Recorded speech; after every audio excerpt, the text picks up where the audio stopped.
राधे राधे, जय श्री कृष्णा। दर्शकों, क्या कभी आपने सोचा है कि ईश्वर के पास जितनी भी शक्तियां हैं, यदि वो आपको मिल जाए तो आप उसका उपयोग कैसा करेंगे? क्या इस संसार को बदल पाएंगे? इस संसार में होने वाली घटनाओं को आप बदल देंगे? ऐसी ही सोच रखने वाले एक किसान की कहानी है और उस कहानी का शीर्षक है किसान और भगवान की कहानी।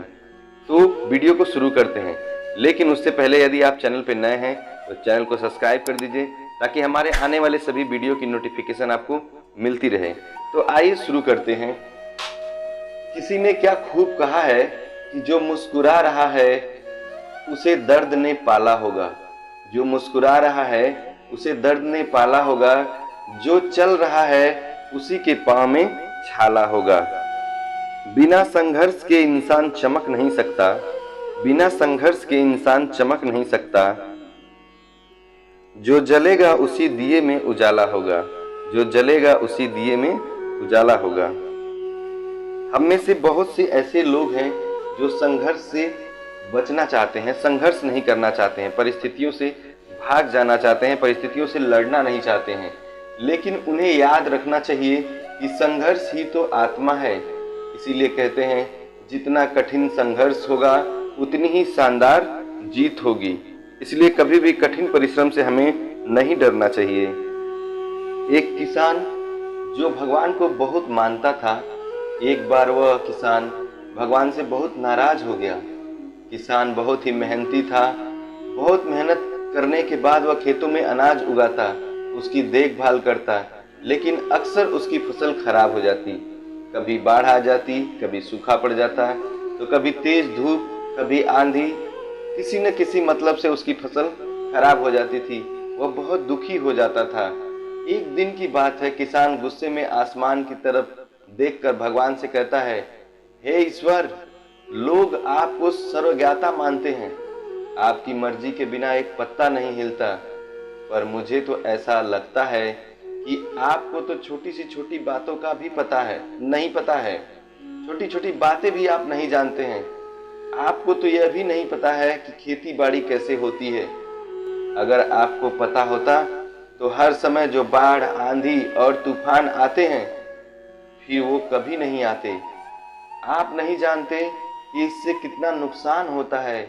हम किसान बाढ़, आंधी, तूफान, सूखा से परेशान हो जाते हैं, हमारा बहुत नुकसान होता है, हम बहुत दुखी हो जाते हैं। यदि आप मेरे हाथ में ऐसी शक्ति दे दें कि जैसा मैं चाहूं वैसा मौसम कर दूं, तो फिर आप देखना, मैं अन्न के भंडार लगा दूंगा। भगवान किसान के इन तीखे वाक्यों को, इन तीखे शब्दों को सुनकर मुस्कुरा रहे थे और वह किसान के सामने प्रकट हुए और बोले,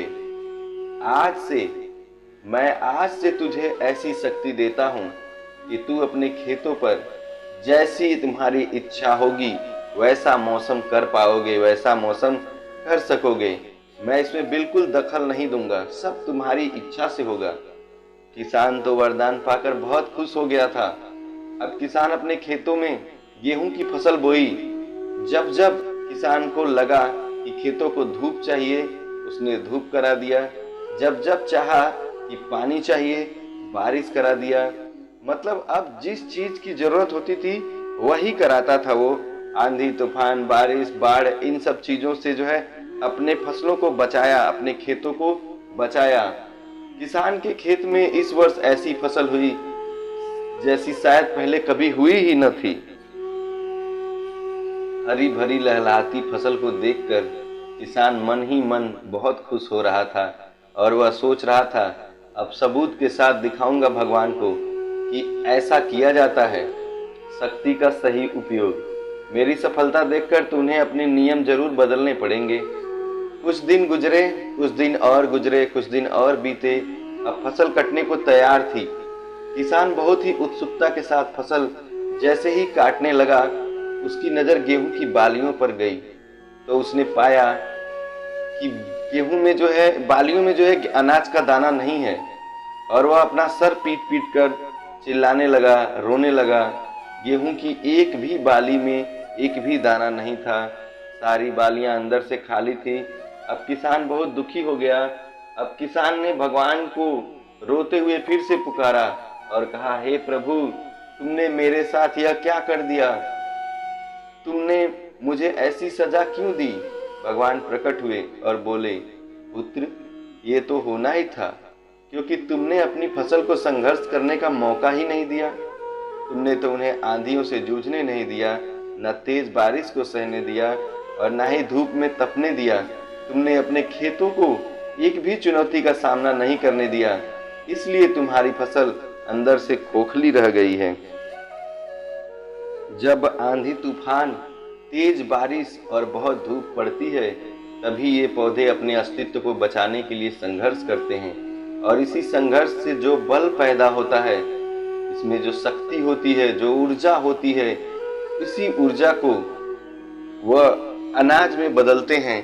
तुमने तो इनको उस ऊर्जा को उत्पन्न करने के लायक छोड़ा ही नहीं। इसी ऊर्जा पूर्ति को तूने अपने खेतों में करने ही नहीं दिया।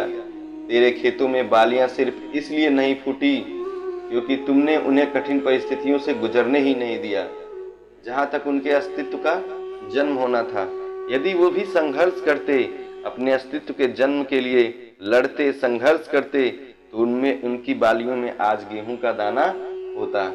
याद रखना, सोना तभी तक सोना नहीं होता, या सोना तब तक सोना नहीं होता है जब तक वह आग में तपने, गलने और हथौड़े के पीटने जैसे संघर्षों से होकर नहीं गुजरता है।